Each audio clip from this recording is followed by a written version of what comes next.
Ambiguidade. Antítese e paradoxo podem estar na sua. Próxima prova.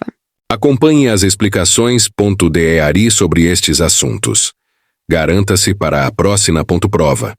Eu quero lhe chamar a atenção porque tanto no seu dia a dia quanto em provas pode ocorrer um fenômeno chamado ambiguidade que pode complicar em muito o seu entendimento ou seu desempenho na hora de resolver a questão. Observe as estruturas que nós aqui vamos colocar como exemplos. A primeira delas, presenciamos o incêndio da ponte. Na verdade, esta frase me deixa em dúvida, deixa o meu leitor em dúvida, né? Se eu estava na ponte e vi um incêndio, ou se a ponte estava incendiando e nós percebemos o incêndio. Nesta outra frase, muito comum, né, em manchetes de jornais, queda de árvore mata operário, não está claro se a árvore caiu e matou o operário ou se o operário caiu da árvore e morreu. Quando eu digo que encontrei Paulo com sua amiga no congresso, a ambiguidade é provocada pela presença desse possessivo. Evite usar em textos as expressões seu, sua, seus, suas, porque geralmente esses possessivos eles têm uma carga muito forte de ambiguidade. Observe que quando eu digo encontrei Paulo com sua amiga no congresso, eu não sei, o interlocutor, a pessoa com quem você estava falando, ficaria em dúvida se era a amiga dela, da pessoa com quem eu estou falando, ou se era a amiga de Paulo. Legal? Então, muita atenção, algumas frases, elas são carregadas, né, de ambiguidade, nós não temos muito cuidado quando produzimos alguns textos e acabamos cometendo esse tipo de pecado mortal na produção de textos e também geram muita dificuldade na hora de entendimento. Quando eu disse, conversei com o pai da menina que viajou, olha, eu vou te chamar a atenção para duas palavras que são muito perigosas em prova, a palavra que e a palavra sua. Essas duas palavras, seu, sua e uma terceira que é a palavra que, elas são verdadeiras produtoras de ambiguidade. Quando eu tenho uma palavra que e eu tenho dois substantivos, colocados antes dela, dois ou mais substantivos colocados antes dela, geralmente haverá ambiguidade. Eu não saberei a qual dos substantivos eu estou me referindo. Eu não sei se eu estou me referindo, se quem viajou, quem conversou, eu sei, fui eu que conversei com o pai. Agora, quem viajou, eu não sei. Quem viajou poderia ser a menina, ou quem viajou poderia ser o pai da menina. Então, lembrando, nós trataremos da ambiguidade em alguns dos nossos próximos vídeos, né?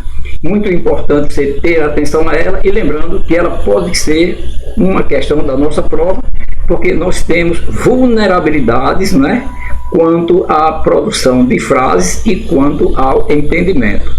Não confunda antíteses e paradoxos.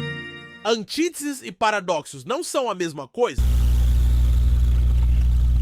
Agora nós vamos dar uma verificada no que seja realmente antítese e o que seja paradoxo. Muito importante nós termos o domínio destes conceitos para que na prova nós não sejamos nós não tenhamos surpresa, né, e nós não acabemos cometendo equívocos.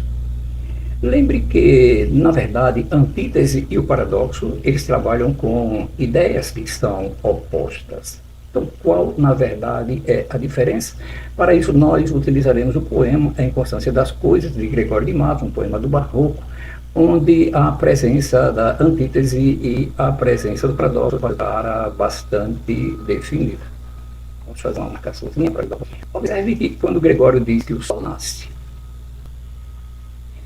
e o Sol não dura, entre início e término, entre nascimento e morte, nós temos uma presença, né, de uma ideia contrária, palavras com ideias opostas.